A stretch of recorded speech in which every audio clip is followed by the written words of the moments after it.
Carta de Atenas de 1933. Para comprender el contexto histórico tenemos que ubicarnos en la Primera Guerra Mundial que tuvo lugar en Europa y contó con la participación de 32 países. El conflicto duró 4 años, iniciando en 1914 y su culminación fue en 1918, dejando un salto aproximado de 15 millones de víctimas entre soldados y civiles. El detonante de esta guerra se dio por el imperialismo y colonialismo que venían desarrollando las potencias para abarcar las tierras. Y el 28 de junio de 1914 finalmente fue el punto central de la confrontación, cuando asesinaron al archiduque Fernando de Austria y a su esposa. De allí partieron relaciones diplomáticas los húngaros con los serbios y de allí inició la confrontación, ya que las potencias centrales se aliaron a Hungría y las demás en contraposición. Los países veían en este conflicto una oportunidad para justificar la guerra, una excusa para conquistar otros países de forma legítima.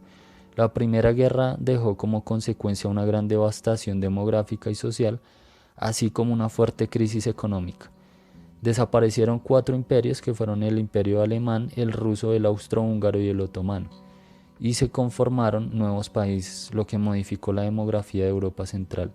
Las consecuencias económicas se vieron claramente alteradas luego de esta guerra, ya que la economía mundial luego de la Revolución Francesa en 1840 había presentado índices de progreso económico acelerado, eso sí es igual por la globalización que se empezó a marcar, y el cataclismo real llegó con la Gran Depresión de 1929, que inició en Estados Unidos y no tardó a extenderse a los países a nivel mundial, ya que los países pensaban que el mundo volvería a la normalidad económica que tenían antes de 1914, y en cierto modo lo lograron con una estabilidad, pero solo durante el periodo de 1922 a 1926, pero regresando un poco a la Gran Depresión, pues los países vieron caer nuevamente de forma crítica el sistema monetario y esto contrajo el crecimiento tanto económico como el social e intelectual. Esto influyó en el congreso que se realizó para generar medidas en cuanto Carta de al cambio Atenas de las ciudades. 1933. Si recurrimos al libro de Peter Hall, Ciudades del Mañana, recordaremos que en la década de los años 20 se daba preeminencia al concepto de Guedes que Mumford trasladó unos años después a América: la planificación regional, que era lo que ellos pensaban de cómo debían ser todas las ciudades del mundo. La Carta de Atenas es un manifiesto urbanístico ideado en el Cuarto Congreso Internacional de Arquitectura Moderno, la CIAM, celebrado a bordo del Patrice segundo en el año 1933, durante la ruta Marsella-Atenas-Marsella. En este se describe la ciudad como un ente situado en la región que hay que tener en cuenta para su planificación. Las generalidades que constituyen esta primera parte no nos dicen mucho más que las ciudades cambian, que esto es normal y que el maquinismo ha llegado y ha supuesto toda una serie de cambios para las ciudades que éstas deben asumir e incorporar. La segunda parte, que constituye el grueso del manifiesto, se divide en 4 funciones: habitación, recreación, trabajo y circulación, que son las 4 tareas que los ciudadanos deben llevar a cabo en la ciudad y para las cuales la ciudad debe estar edificada. La vivienda toma un punto esencial en este manifiesto, siendo el ente primordial en la zonificación de la ciudad.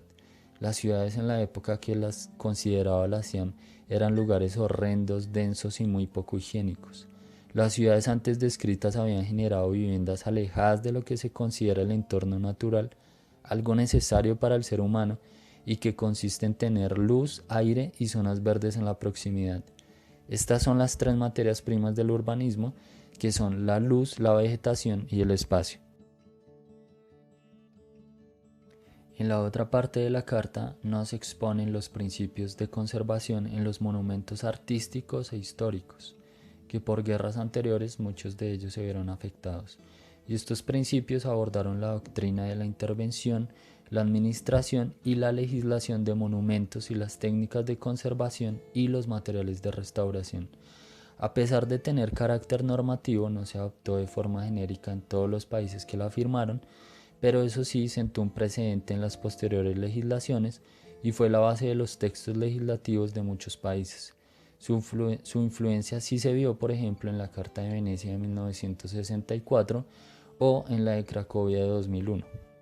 En los ejemplos que vamos a exponer, el primero es la ciudad de Brasilia, que es el ejemplo perfecto para lo que promulgaron los arquitectos de la SIAM. Esta ciudad fue llevada a cabo en el año 1956 por el arquitecto Oscar Meyer, diseñada con la forma de un aeroplano y su fuselaje es el eje monumental, dos grandes avenidas alrededor de un parque enorme. En la cabina está la Plaza de los Tres Poderes, llamada de ese modo por las tres ramas del gobierno que la rodean.